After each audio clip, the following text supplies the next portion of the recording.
ladies and gentlemen, Will motherfucking Rodders. How you doing? Give us a little intro, mate. Our story of how we met and what's your poker background? Been playing like full time for about 8 months. We met about a year ago. I approached you for some coaching and then had a pretty cool opportunity at the end of it to come out here. Usually playing like 100 and 200? Yeah, 100, 200 and now was most of my volume, a little bit of 500. Yeah. But Will and I, what we've been working together for about 18 months. yeah, a little while. Yeah. Had like 20 Yeah. sessions.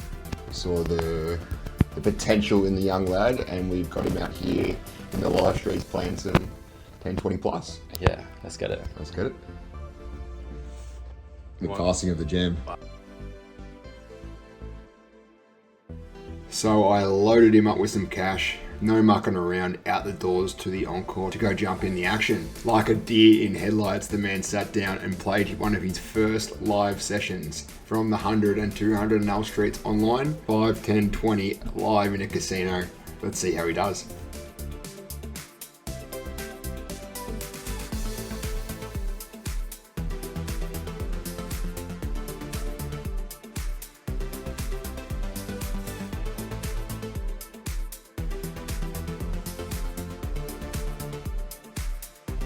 Little Willie, his debut sesh, peeling his cards so his neighbours could see, fumbling his chips. They never fucking saw it. Yeah, he's a little kid, isn't he? Yeah, first time in a casino. Where the fuck we go? Yo. Fuck you, Will's a bitch. Yo.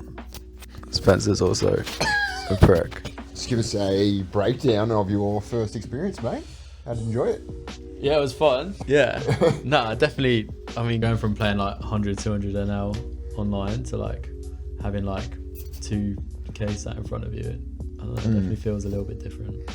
When you first sat down, it was like... It took me an orbit to sort of... For real, get your bearings and like, even like saying words was like... And I totally sympathise with it. You get there and you're in this environment that seems kind of threatening and like not beyond you, but like, I don't know, it's overstimulation. Yeah, a little bit. And like, yeah, the combination of high stakes combined with like live play. A new environment. It's a little bit... Yeah, you're sometimes. you're not sure how these people are perceiving us. Come into the game and if they're happy to play with us or if they're. And that's pretty true. As soon as they kind of engaged us and got us talking, they were all friendly, really lovely guys. Yeah, absolutely. After that, it was like, all right, like we're part of the bunch now. Yeah. Let's just relax. And then a couple of orbits after all that, and I was a little bit more relaxed. Yeah. Will was in there fumbling his chips, like tipping the dealer too much, showing each player to his left and right his cards. I had to message him and say, mate, both the 5 seat and the 7 seat are getting a good look at your cards, mate. Yeah. So maybe... It's pretty poor, isn't it? But that's all right. Should we get into some hands? Yeah, get into some hands for sure. First hand, I think we were 8-handed at this point. 9-8 suited, under the gun. Not always going to be an open, but the table was playing fairly... passive. No, I agree. I think it's actually a really interesting discussion point of whether or not you should open it. Yeah, passive table. A lot of spots go multi-way. Maybe not to the most extreme, but like still most spots were like 3-way. For sure, and it's a playable hand. The fact of the matter is you're probably getting 3-bet less than you should. Yeah. As soon as people start adjusting to the fact that you're opening all these suited connectors and potentially even the suited kings and hands that you shouldn't be playing, pocket fives, all these hands that you could be vulnerable to aggression. Absolutely, and it always helps when you've got the biggest spot in the big blind, because like even the capable regs are going to be more incentivized to flat. You can open things up here because in a nutshell, if people aren't exploiting you, knowing what you're doing and punishing you with like more aggressive 3-bets, then it breaks even. Yeah, for sure. But yeah, 60 under the gun, flatted by a fairly loose wide button player, and then the spot in the straddle as well. Go to a flop of 10-10-9 two-tone. Check to us. I think we have, we can entertain a small c-bet. There's definitely denial benefits. We can, get some thin value. There are also benefits to check with a mediocre hand, and the transparency we gain through check is fairly sizable. Thinking the button is going to play like fairly face up post. So I think it's close. Opted to check in game, but I could be tempted by just like B25ing as well. Which, flop checks through, and I think importantly the bottom like snap checks, like turbo checks back flop, and then we go to an offsuit 6. Yeah. Straddle checks quickly, and I think at this point we have the best hand extremely often. Not expecting the button to start sort of blasting off enough for us to... Especially when he snap checks back. It's kind of like moving towards random ace high or pocket threes, isn't it? Yeah. So, I mean, sizing is interesting. If we you know, we think we've got a fairly high equity hand against these two ranges, then potentially, you know, I opted for B60. The hands we're targeting are kind of fairly weak absolute hand strength hands, and you know, we need to get called by those. They're both cool, right? Cool. Yeah. So still fairly confident we've got the best hand at this point, a decent chunk. Straddle usually contemplates betting some 9x on turn, and button contemplates betting some 9x on flop, and the 6 doesn't change too much. Go to the rivered ace, check to us by the straddle. Yeah, way too thin obviously to do anything else. Check. The in position player goes about pot. I think he makes it like 325. It's such an interesting situation with that snap flop check back. Yeah. So it's like, is ace queen finding your size? Well, So this was the question in my head. So I mean, I think first of all, I think you bet relatively quickly as well, right? It was it was like snap pot. Fuck, that makes me think it's moving towards deuces or something that now like thinks he's like just gonna bluff at it. Right, because obviously like 10x is you know, very rarely there based on flop and turn play. 7-8 is very rarely there based on flop play, but you know, and so but I also wasn't giving him like the king queen, king jack, queen jack as much based on flop. Yeah, for sure. And I was definitely giving him a bunch of strongish ace highs, which he wasn't very 3-betty anyway, although I wasn't too confident on that read at the time, but it would make sense to be playing a high flat, you know, ace queen, ace jack makes a very I think that I don't think he'd be playing them for those reasons, but I do think that he would have had them in game because he wasn't a very 3-bet happy kind of person. And so when we check, it's fairly obvious that like a strong ace x is worth quite a lot but whether if snap finds pot with ace queen, I don't know. I doubt that. I kind of think it's polled at a random trap flop with like pocket 9s. Obviously, we block it heavily. Pocket 6s make sense. Pocket 6s make some sense. But at this point, it was like sort of thin, strong ace x or traps, and then most likely if he's bluffing has to be turning some sort of showdown value into a bluff, and I was just, you know, needing like 35%. It's also just like a question mark if he even gets there with 3s and does 2s after calling turn with player behind. So like I got the sense that he was going to be sticky enough, especially after that pocket 10s hand. I didn't think he'd be folding those hands. Right. Like I think he'd be getting to river with a decent landing range, but if he gets to river with 3s, I kind of agree with you after seeing that earlier hand when for the audience he snap called an overbet with an under pair to what was it, ace king 4 versus 6. turn turn overbet. He just like snap called with 2 10s. He was heads up though. Anyway, facing 60% pot 3, where I guess is like similar kind of scariness.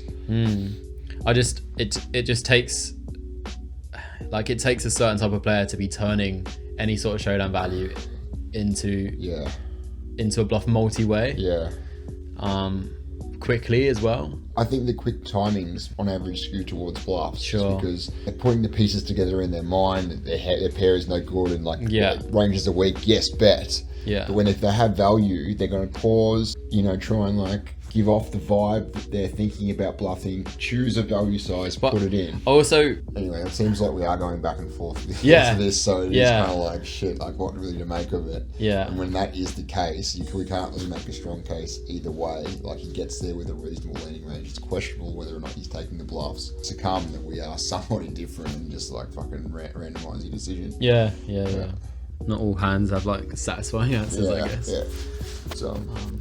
I guess we can just agree it's close. It's close, it's close. I just wanted to lean towards a unknown player not finding the showdown value bluffs rather than finding them. I think that the leaning range discussion and the fact that he has to be turning pairs into the bluffs must have more weight than the timing stuff that we're talking about, unless we have like specific reads on it. But he did admit he had a bluff at the end. So right, there you go. Yeah, he said that though. Like, people can definitely lie. He could have Maybe. just have two fucking 10. I feel like it was, I don't know. Genuine. My read felt that he was telling the truth. Yeah, my read on him after he said it was actually pretty solid. Well, maybe make the read in game and you might make some money. Yeah, that's fair. All right, so nice half an hour hand review. onto the next one. Same opponent opens. I think the cutoff for $60. I looked down at ace-5 suited in the straddle. Consider 3-betting, but I think against this player type, they might just be a bit kind of loose defending to 3-bets, and and kind of these like 3-bet bluffs perform better as calls. Yeah, I agree. So that spot you just go merge. Yes. Yeah. So like I look at kind of like ace queen. And think that's jack suited. Yeah. And these are more value-y. Yeah. Go to a flop of king 10-9 2 spades. So we flop a flush draw. He bets half pot against this player type, seeing that he's been a little bit stationary. He's bet a fairly strong-ish size on a connected board. I lent cool. I agree. Turn completes flush, 8 of spades, lead, question mark. I mean, the exploitative argument would be that if you think his flop range is too strong, therefore his range might be too merged, have plenty of hands that are more likely to call our bet than they are to regress. Like when we check, we are essentially hoping for him to have ace queen, pocket of twos, some random 4-5 that he might fire off. So there's definitely an argument. Money's more likely to go in with you leading than checking and hoping he continues to fire, because I think he will slow down on this card fairly often. But I do check, and it's like turbo checkbacks. Okay. Which is obviously quite telling. It's like very king queen. Ace king. Yeah. So this is why I didn't like your river decision. Yeah. Well, so river was an offsuit queen. Same story. So like any jack makes it straight. Any jack makes it straight. So it's polarizing in the sense that you think that if he doesn't really have a straight, it's going to be unlikely to make a lot of money. So therefore, like checking kind of makes a bit of sense. And my check was to get a check raise in against Jack X, rather than to induce some kind of like pocket threes or that like random bluff, because I don't think that's in there after like fairly strong flop bet into like turbo check turn. That's not very kind of what a bluff likes to do. But it was like in game I decided getting a river check raise in against a jack against this player type who wasn't like an absolute hand strength sort of monkey, who wasn't going to see like pocket queens or king queen as like a snap in that spot. Mind you, money that like potentially the only jack X combo in range is like king jack. Maybe jacks. Maybe jacks, and maybe jack 10 chooses that flop size. Maybe ace jack as well. But I'd be surprised if that like snap jacks. True. But I just against sort of weaker, more sort of absolute hand strength type guys, where you can get like a B75 or B66 bet in against 2 pair and sets and still get a call like relatively often. The problem with that thought is you just minimise versus the jack. Sure. So it's like still kind of like both have merit. So in game I didn't see the whole hand played out, but I saw you check and I looked at the board. I'm like, what are you doing? So much merge equity. Like money must be more likely to go in with us pushing action. But I think when you play the hand out like this, and it's going to be hard for us to convince him that we have the bluffs versus that merge equity that I just mentioned. Against you don't make money of that. Against a guy that is like somewhat range aware and realizes it's really hard for us to have a bluff in. So the king queens and the pocket queens become less relevant because you're not going to make heaps of money against them. So it kind of is like if he has a jack, he's going to value bet. So give him that chance. And every once in a while he does have a random ace-5 of hearts or pocket fours or whatever that just doesn't like bluffing the turn flush card. So essentially it looks like there's a bunch of merged equity because the nuance of him understanding your range, there actually is polarity. On a 3 flush 4 straight board. When I've called like a decent sized bet on flop. So it is just going through the exercise of understanding the equation. So when we bet, we are sacrificing the chance to stack a jack and get bluffs, which is obviously bad, but we are efficiently not allowing ace king or king queen to check back, but the argument is that those hands will often fold, certainly fold to big sizes. Yeah. So going for the full enchilada versus the jack X and bluffs has to some to be the best. I did consider like B10, Don't but like it. I wasn't Don't confident like Jack X would. Jack would X raise. won't raise. I think B10 would be your worst option. Jack X Yeah. won't raise. If it's like, I don't want to. Yeah, well, I won't yeah. face it. That's the and thing. you won't bluff raise, so you just like you minimise all the upside. Yeah, Deck of chairs. yeah, sure. I guess the thought would be that if I was confident that he would raise versus that, and we then value the king queen, queens, ace king region aces. Yeah. Then like that would be the merit, but like I very much get your sentiment. People don't go thin enough in these games. They don't want to be put in like big spots. So no. Okay, so that's a wrap of the hands. Quick, how'd you do then? You won like $750. $770. We're in the green. Yeah. Well, I mean, I missed out the pot where I just stacked someone with aces against probably ace king for like in like a 3.34k pot. So that's okay. We don't come here for the clickbait, do we? But overall, like, I don't, considering like a lot of these hands, it does take a good like 10-15 minutes to really get to the bottom of them, and in game, you've got 30 seconds before people start getting pissed off. So these kind of conversations and thoughts for like over and over for it to come second nature. Absolutely. Yeah, but like I think overall, apart from like showing people my cards. Yeah, showing people your cards. Don't do that, folks. Lesson 1, practical poker. Yeah, we reckon you got cold 4-bet by a guy that saw his hand. He's 3-bet the jack nine of clubs and just happened to get 4-bet by this guy who might have had a little peek. Okay. I saw him look at your hand, but I don't nah. You didn't see him indicate to the button to 5-bet rip like 70 big blinds.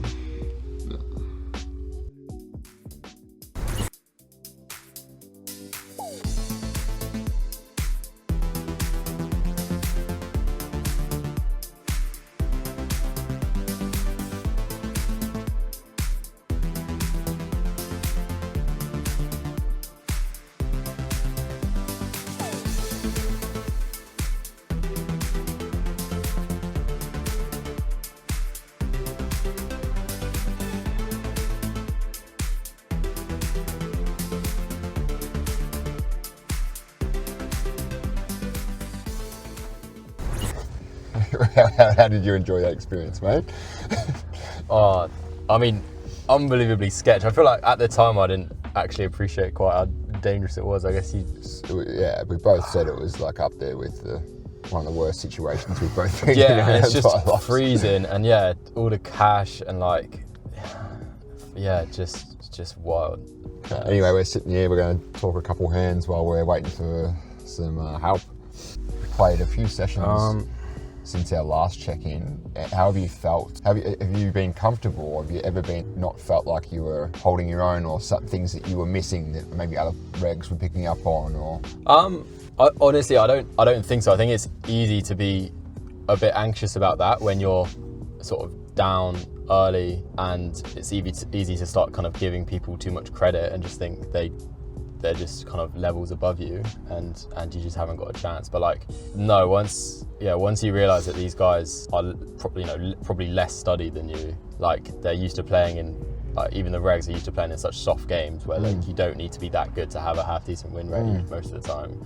It's like you've just got to snap out of that mindset and back yourself. But when when I've already played like 50-60 hours of live total in my life, it's quite easy to and although it's the same card game, it feels like you're playing a different game than clicking buttons on a computer. And also just the in-person element sometimes freezes you out. The fact that someone's looking at you you can sometimes trip yourself out that like he knows something where and you've got pricks fucking like murmuring about like your strategy and stuff, even though they haven't got they haven't got a clue what they're talking about. Like it can be like a little intimidating at times, I guess.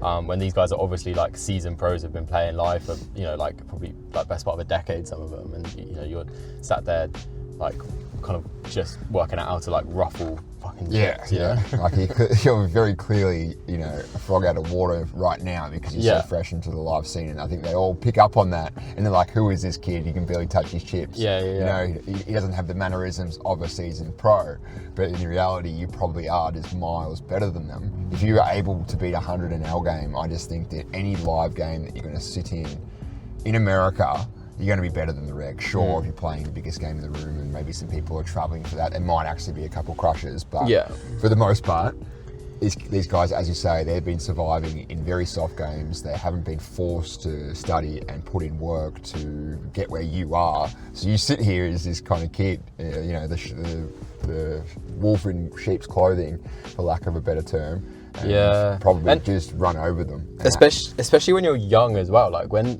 they seem like, when you sat there playing with like guys who are kind of like in their like late 20s, 30s, and you sit down as like a youngish kid, they sort of give you that look like, oh, here we go. They kind of think that they already think that you like, I think that I'm better than I am, They just think that I'm going to be this like egotistical young kid trying to like show up all the season pros and stuff. And so I think like I don't know, against some of the pros, you like instantly sense like just a little bit of fucking like hostility to that. No, and there's always an element of you're on their turf, especially with an accent as a Euro. Yeah. You know what I mean? And the Euros have deserved the reputation of being hated by the regs and even the Recs. Like fair enough. Like you get the Spaniards and the French that come out and they're just literally silent and they're tanking and they just make the game really unenjoyable. So it's fair that this reputation has been earned, but the way that you and I have been going about it, the way I've always gone about it, is be very sociable.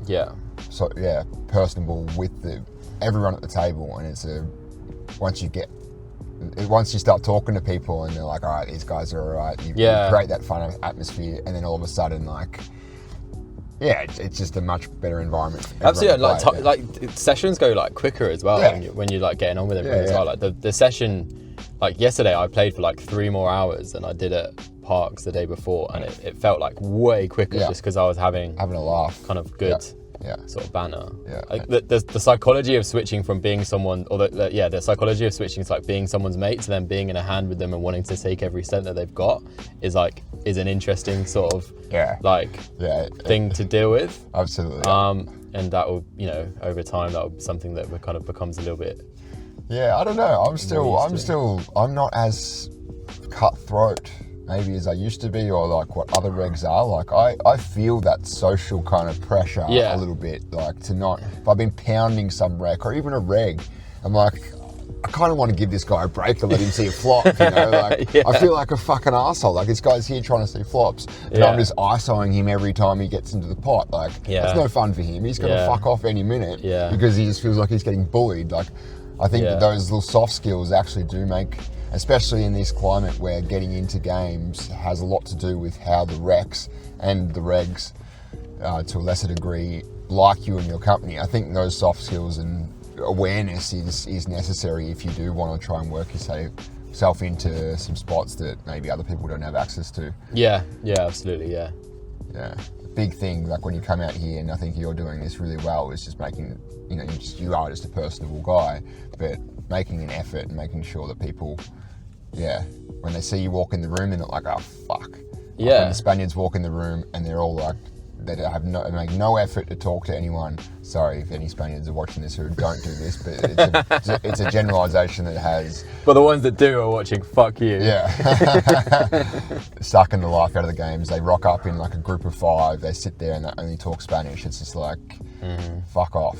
Yeah. Well, also, like within a couple of hours yesterday, like getting on with all the guys, they give me all the recommendations for like where the good games are going to be the rest of the week and stuff. Oh, it's like, infinitely in your favour to be liked by everyone. So if that means not going after every dollar, probably comes back to you by stuff like that, getting into games, etc. Yeah, sure.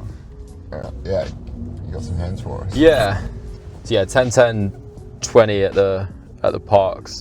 This is within the first sort of half an hour. The reg that I played this hand with in question was pretty readless. Which seat was he? Ms. Reg guy. But he opens the button for 50. We look down at ace jack off in the small blinds, sitting like just over 100 treadles deep. Yeah. I'll make it 220 Yeah. in the small blinds, and the reg calls pretty quickly. Our flop comes ace 6-3, choosing pretty small size. Obviously, we have an optional value, an optional bet. Yeah. But I think these boards are not going to get kind of aggressed into enough. Ace too low, like I definitely agree, like ace 9 deuce or ace 10x, etc. definitely won't get aggressed into enough, but too low. I mean, maybe I'm thinking they get aggressed into more than the average ace high board, but still less than probably they're supposed to. Like people aren't going to open thin with ace 8 suited. They're not going to really bluff with like pocket fours. Like a random jack 10 backdoor isn't going to bluff. Probably fair enough. Yeah, I like the bet. Yeah, so I be 140. Sorry, Yeah, 140 chips. Gotcha. So they call turn pairs of 6. Yeah. I think this is not. We do not have the equity for like a 3 street hand. Yeah. And I just think we're far more likely to get stationed, and it's extremely dry. It's not like there's value that we're missing out by betting turn rather than going bet check rather than going bet check bet. And if I want a value bet, then usually I prefer the bet check bet option to give them a chance to station. I think that's probably more true in this specific spot, being a tighter range configuration, meaning pocket pairs are a higher proportion of their range. The hands that you want to potentially call you. Yeah. They probably overfold this street with another street ahead. The fear of getting tripled with like sevens, I think they're obviously much more likely to call a decent sized bet on river when they can just click call and realise than they are to go call and maybe call the next street. Yeah, absolutely. So yeah, first distinction there, which is a really good process that we've taught you over the last year or so, is just to analyse the strength of your hand. Yes. So 2 streets, okay, options are open. Which 2 streets are best, and then you go through a logical deduction. If it's a really draw heavy board and you're up against a fish, probably best to bet on the turn. More lockdown board when he's condensed, I think that the river makes sense. Yes. Yep. So we do check, and he bets 400 into like about 750. I guess we have a value beater. He might be doing this with ace 10 ace jack. So I don't think we're going to be. I think that's rare. I do think he's probably polarizing it at a better hand, but I don't. Yeah, nothing to do but just call. Yeah. Surely. And then river 8, we check and he goes 12. All right. You'd think the 6x would go all in, wouldn't you? I mean, Yes. Maybe it doesn't. Like surely neither is likely prioritizing getting called. Like he thinks 6-5 could go this size, but Yeah. also feels like the main value bet he's taking for this line is the ace queen, right? Yeah, absolutely. Ace queen, and I do get worried that some guys don't get aggressive enough with ace king pre as well, if they're sort of the tighter sort of reg. So Sure. I think it's a cool spot to just sort of start counting combos and work out. Yeah. We're zoomed in enough. Yeah, where, exactly. Where combos Yeah. can become a thing. So yeah, ace queen is obviously the hand we're most worried about, which is 8 and plays. Yeah, and then there's 6x, which is probably potentially 4 combos of 6x. Yeah. Maybe if they're a little bit stickier, which some guys might be, they might have 8-6, 6-4. Sure. And then there's pocket threes. Yeah, you'd expect that to go bigger. I think you can really discount that. But anyway, let's just say it sounds like there's 15 to 20 combos, eh? Yeah. Yeah. And he sets us like a price of like, he bets like B80, so we're needing like somewhere in between 30 and 33%. Yeah. So Needs like, we can find 5 or 6 bluffs and we're good. Yeah, so It's pretty reasonable, 5-4 suited, maybe some backdoor floats because you're pulling small, like like a king jack apart. we did have the Right, a jack of clubs blocking a backdoor float. Small, but yeah. But That would be the main kind of card that they'd float with. I guess the king would be as well. But yeah, I thought it was reasonable for like king queen, king jack, queen jack, to be in there, sometimes, and then to take this line once shown the, we've given them somewhat rope and seem a little bit capped to sort of maybe like a 10s through kings region. Yeah, absolutely. Although. Tell you what, it's sounding pretty close. I think that we're breaking it down. It's like a condensed spot. He has a clear value range. The bluffs are there, and it is reasonable that someone could start to overextend in this spot as well with with hands like kind of Fours or fours, something. fives Yeah. as well. Yeah. Yeah. And then all of those, pre-mentioned like Broadway type hands. So what we're essentially trying to do here with this breakdown is determine whether or not we have a solid enough argument to say it's either under or over bluffed. If we were convinced that one of them to be true, make a clear decision with our hand. I think with this discussion going back and forth a little bit already, I reckon that I'm kind of in the middle somewhere. I'm going to look to try and like defend somewhat theoretical. Yeah. I think that's fair. Yeah. So I think that this is probably just a pure call, isn't it? Yeah. In game, I decided to call. Yeah. And we get shown the ace queen. Yeah. Which is Unfortunate. like reasonable. Yeah. And having played another few hours with this guy, You would have marked it, eh? yeah. Yeah. Pretty happy with the way you played and thought about that one, I reckon, mate. Yeah. Yeah. Been waffled, don't we? But fuck, it's hard to be more concise than that, isn't it? Yeah. I do think there's a lot of it's a skill to be able to articulate a hand history Quickly. well. Yeah.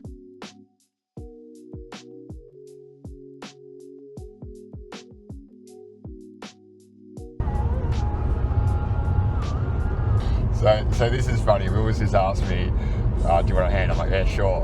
And we're at the table yesterday, and this guy has kind of outed him for one of like this random play he's made. He said like, hey, you turned the fives into a bluff, and the guy called you with the worst hand, and I'm going, you didn't tell me about this one. So obviously we've been a little embarrassed, and he's like, oh yeah, it was at the bottom of the list. Didn't want to bring it forward because you get a clip across the ears. Yeah, something like that. Go on. I have opened the cutoff, playing 10-10-20 with pocket fives, about 3k deep. Recreational guy flats the button, and then the straddle comes along as well. Yep. So I go to a flop of 10-8-3 two-turn. Straddle checks. I doing a lot of checking here. Yeah, especially at fives, I would have thought. Maybe Yeah. probably can have some bets. I think I can. You know, against two recreationals, like you can Yeah. definitely look to kind of just bet Yeah. strong value and strong draws and go Right. from there probably. Yeah. And the button quickly checks back. Sure. Pretty happy about our hand. Yeah. Obviously, a lot of turns are going to degrade that. After he snap checks back, really going to have a better hand. Yeah. Turn is a deuce, Okay. and straddle quickly bets B33, bets 50. Okay.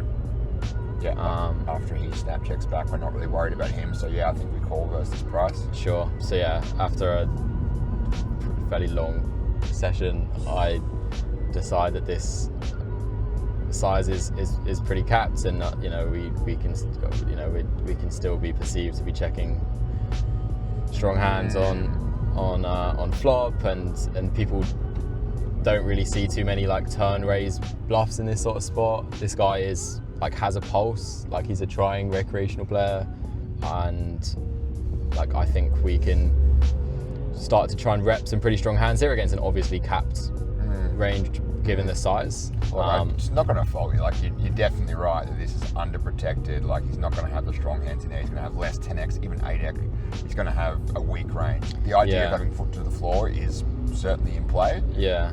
Pocket fives. Yeah. I don't know. It seems like we're getting a pretty good price. getting a pretty sick price. We beat a good chunk of his, stabs and merges as well. And merges. Right? So like it is still like competing. Understanding like that we have a good amount of value in the risk-free line that sets your base for like what aggressing is competing with. Absolutely. Yeah. Absolutely. Like if I have some sort of queen jack or even like king jack with a spade, whatever, probably putting it in. Yeah. So we do decide to raise. We make it 220 to go. Okay. Button quickly folds, and straddle pretty quickly calls. All right. What do you make of his range there? I think it's a decent chunk of 8x, some sort of 7s, 6s, 9s, maybe some weak 10x, some draws. Yeah, I agree. I think it's probably less 10x, but yes, like 8x is ringing true. 6s maybe. Is he even really going to call with 6s like that? Yeah, a lot of 8x. A lot of 8x, maybe some draws, maybe some weaker pairs. Sure. River comes down an offsuit 7, and so Jack 9 completes. Right. But yeah, like flush draw bricks, they check like potentially with 5s here. We like once we get to this spot, which we shouldn't really be in, maybe we just have enough showdown against I think that after he like bet calls like that size, as we just said, his range is mostly 8x. Your equity has like gone down significantly. Obviously, we have some pot share versus like misdraws, maybe some worse pairs, but it's going to be sub 20%. If you think he is still very capped and like has lots of hands like 8-9, ace-8, I think you can fucking get the job done with overbet. Yeah. That's the thing though, B75 isn't going to efficiently get the job done versus the hands that you need. You have utility against, i.e. the 8x, so you need to be putting on a big size to make sure that the functionality of your bet is there. Yeah, so we do decide to bet, and I'll go 850, which is about 1.5. Okay, sure. I might even like go over 1,000, and we're so certain he's capped. Yeah. Go over 1,000 to like cross the barrier there, put in a lot of You're not chips. worried enough about Jack 9? Don't think so. Not enough to turn the small size snap call. I think it's more weighted towards like some sort of showdown value. Sure. So yeah, we go 850 and get pretty quickly snapped. So I'm pretty ready to sort of sheepishly show or sheepishly mark or maybe whatever. even mark. Yeah. You got it, mate. Yeah. So I kind of just say, oh, you're good. Oh no. Is that bad? That's bad. If you have a pair, then you got to show it, mate. Because like you don't want to cross this scenario. You're going to piss him off if he's called you. Obviously, it's very unlikely. Yeah. But if you have a piece, like I think you got to turn it over because this scenario that must have happened is going to be pretty awkward. Yeah. So, and then he looks a bit unsure as well. So then I do table my hand. Right. And he's like, no, you're actually good. And he rolls over the king deuce of diamonds. Which so no flush draw or whatever. That's pretty fun. So you got completely owned, but won a decent sized pot. Yeah.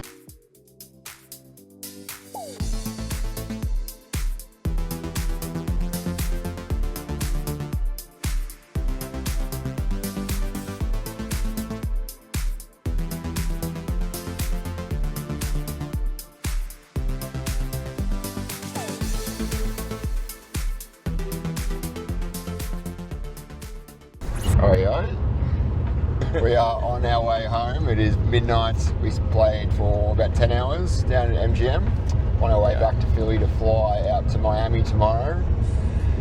Big fella had an interesting session. Played 10 hours, and I think for about 8 of it you were down in the dumps where every time I looked over it looked like you were miserable as fuck. Yeah, I was getting fairly molested by the deck. Right. The table wasn't that sort of fun either. So it was a pretty easy environment to get down in the dumps when you're down like 4K. Headphones and Spanish regs, it's not going to be a whole lot of fun, is it? Yeah. Every time I looked up, I didn't even. Usually, I see you chatting and laughing, like speaking to someone. Yeah. I don't reckon I saw that once tonight. But it was like there was no one to talk to. So, give us a little breakdown of the session. So down like chunks pretty early on, and then just sort of continued to bleed away slowly for the next few hours. Kind of got down to the final sort of stretch. Went for a little wander. That's right. You came up to me, he's like, "You want something?" I'm going, "You go for a walk, young lad." Stretch the legs. Yeah. And then because it probably would have been the first time you were kind of tested like that, down 4K. Considering what you've been playing prior to this trip, that's a decent amount of money. That would have to fuck with you mentally a little bit, wouldn't it? Yeah, to an extent, I guess so. But it would have fucked with me if I wasn't happy with how I've been playing. Sure. But I was pretty happy with the majority of decisions I was making. Right. That's really key. Really key to just be focusing on the decisions, because at the end of the day, that's the only thing that's in your control. Yeah. You can have this bullshit thing in your head that the deck's against you. Yeah. Just sit there, play the fucking hand properly, and it'll take care of itself. Yeah. Easier said than done when you're on a 2-week downswing. Yeah. But That's the goal. I can imagine for sure. Just one hand at a time, don't be results oriented. Even if you do make a mistake, like you just got to keep going. You know, it's all just one big session. That's right. But yeah, we kept going. Came back from our little sulky walk, and managed to stack a fish and then stack a reg. You actually haven't told me the fish end. Give us a rundown of the fish end. So he opens like low jack to 40. Right. And he hadn't been opening that big, so I was a little bit concerned, but he was a little bit tilted because he had just lost like a $1,000-$1,200 pot. Okay. So I thought it might also just be a knee-jerk reaction to that. Yeah. So I looked down at Queen 9 of diamonds on the button. Right. And just think the risk reward of like 3-betting and playing and 3-bet point position. You guys are deep, right? What's that? You guys are deep, you said. Yeah. We're like 3K deep almost. Yeah. Okay. Yeah. So sure. like, you know, if the strong size does mean a strong hand and we get 4-bet huge and we have to fold, then whatever. C'est la vie. But like the prospect of getting to play I like it. like a 3-bet point position against this guy when he's a bit tilted. With that much stacked up, you're gonna be able to make it work. Yeah. So blinds fold. This guy calls. Flop comes Ace Queen 9. Two-tone. So let's go. Yeah. So he checks. Run out clean for us one fucking time. We're not fucking about. We go 175 on flop. Love it. Could even potentially fucking 200. Let's do it. It's pretty elastic at a draw and ASA. Yeah. He calls. Turn is the 3, bringing in the backdoor flush, so the board's double flush draw at this point. Okay. We go 750. Let's go. Love it. Just so much medium equity. He's so like pretty damn capped after just calling flop, and he has so much second best stuff, and he's always going to call, go for the fucking throw. Yeah, and this is a spot where he just pray, like don't shove. Yeah, true. And then he just absolutely. And then he just calls. Yeah. It's like, we have the best night. Let's fade. And then it's just like clean. It's 6 of clubs. Let's fucking go. Check, call, all in, huh? Yes. So. And did he show? I imagine it's like an ace jack. Yeah. So that was like probably at hour 8 of the session. Wilbur finally has a smile on his face and look over. He messages me, I just stacked a fish. I'm like, oh, good on you, mate. Back square. Anyway, we cash out 2 hours later, and this little fucker's over at the cage, turning around at me, smiling, and he sticks his tongue out. I'm like, fucking hell, he's chirpy for a break-even session. He comes up to me, won 3.1k or something. Yeah. So you got one of the Ms. Spaniards right at the end as well, didn't you? Yeah. Give us that one. Just beautiful. Pretty. Again, a spot that kind of played itself.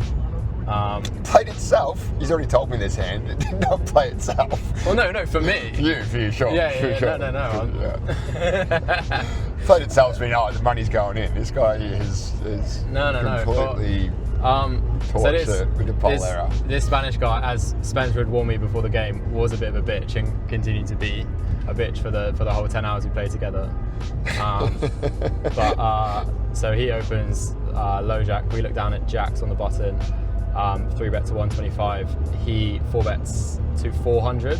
Obviously not my favourite spot in the world against this sort of player, but still deep. We're so deep. We're like he's probably he's missized there. Absolutely. Yeah. We're like 3.8k deep, and he's a sort of player who's also going to have ace king in range and then play ace king fairly face up at points of the hand as well. It's not an extremely exciting spot, but it's an easy continue. Flop comes king jack 4 2-tone. So you're sitting there thinking, holy fuck, how have I dug myself out of this? Yeah. Spencer's looking at me saying it's time to go, and I've found this fucking epic spot versus strong ass range. Yeah. He goes like 225 on flop. Yeah. We call. Sure. Turn is a 6, bringing double flush draw. Right. He checks. Obviously, easy value bet for us. Plenty of strong stuff to target. And we just want to be going like kind of fairly geometric here. Yeah. Which was about a K. Yeah. Into 1.2. Yeah. And fairly quickly we hear the beautiful words. Well, I didn't actually hear them. like he puts the 1K chip in. What's all in Spanish? I don't know, but like he puts the 1K chip in, and I think he's only just called it. Alright. But then the dealer like Looks at you like it's more action. Flicks the all in button over to Okay. him. And I was like, what? Wait, is he all in? And they were like, yeah. And I'm like, cool. And he's just got the ace and he's king, just got ace king of hearts. for stone. He's stone dead. You're stone dead. Yeah, like we turn over the hands, and then the dealer's like, "Do you want to run it once or twice?" No need, my dear. This pot is coming home with us. Yeah, obviously I said twice.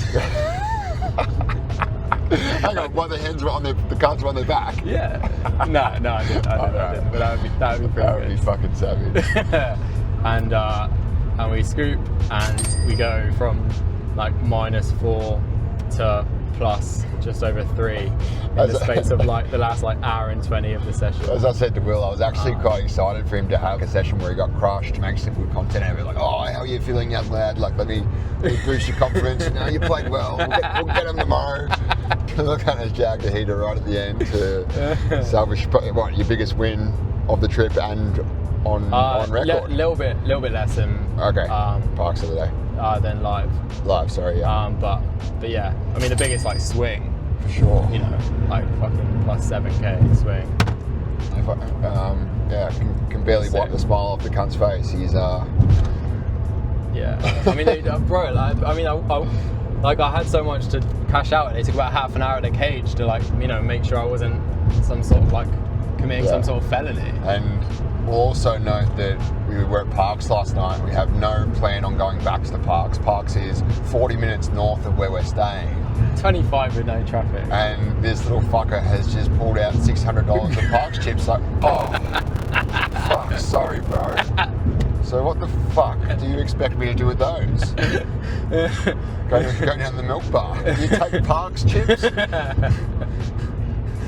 What are we actually doing about that? I think I'm going to just have to post them to a friend of mine who lives here and have him go cash them out. But I'll tell you what, the postage and handling is going to be on your dollar, my friend. That's fair. What about the insurance? Yeah, I know. How do I know my mate's just not going to roll me and say like, nah, the chip's never rocked up? Yeah. What are you talking about? No, they didn't arrive. You'll have to lay me some insurance. Yeah, all in all, a good day for the Practical Poker Boys. There we go. DC economy in tatters. We're flying down to Miami to spread some havoc down there over the weekend. Yeah. Super Bowl is on tomorrow, so we'll probably have some beers after that. And then on to Austin, back to LA to round off the trip. So I even hear Spain's GDP is down a little bit as well. They moved down a few ranks in the world rankings. Yeah. We all know that we love a good Spaniard at the poker table, so absolutely no skin off our backs.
So you're just a little over a week in.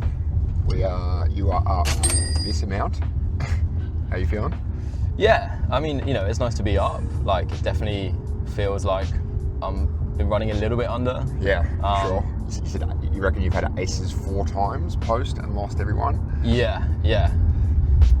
Which, you know, is a pretty like recreational mentality to be keeping track of those sort of things. But like, when you don't pick up aces that many times in live poker, like, you know, it does start to wear thin a little bit, even. And you're playing way bigger you're like, I've got an opportunity to make money, let's go. And then like that's taken away from you. It's pretty natural to have like an attachment to that hand specifically, like, all right, now's my time to cash in. Oh, no, it's not.